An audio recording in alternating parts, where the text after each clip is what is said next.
உதயநிதி ஏந்து போனாருன்னாக்கா அவரோட இவர் பேச்சு சரியில்லைன்னு தான் அவர் ஏந்து போனார். இவர் என்ன சொன்னாரு, நான் ஆட்சிக்கு வந்தாக்கா 6 கேஸு இது பொம்பளைங்களுக்கு மட்டும் எங்க வேணாலும் தமிழ்நாட்டுல போலாம். அப்ப ஆம்பளைங்க எல்லாம் ஓட்டு போனவனா எங்க போவானுங்க?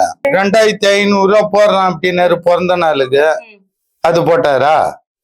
சரி எங்களுக்கு தான் செய்யல, ஆம்பளைக்கு செய்யல. பொம்பளைக்குன்னா போட்டாரா? அதுவும் செய்யல. அப்புறம் என்னதான் பண்றது? இப்பதானே வந்திருக்கிறாரு. 1 வருஷம் 2 வருஷம் ஆன பிறகு தான் அந்த அனுபவம் வரும். இந்த ஆதியில இருந்து டிஎம்கே வந்து கொட்டை போட்டு முளைச்சது, பழம் வந்தது என்ன, அதை சாப்பிட்டு முடிச்சுட்டாங்க.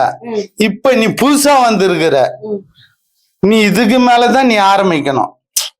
1 வருஷமோ 6 மாசம் டைம் கொடுத்த, 1 வருஷத்துக்கு மேல ஆகுமோ 2 வருஷத்துக்கு மேல ஆகுமோ, நீ அதை தாழ்ந்த மாரி தான் அப்புறமா செய்ய முடியும்.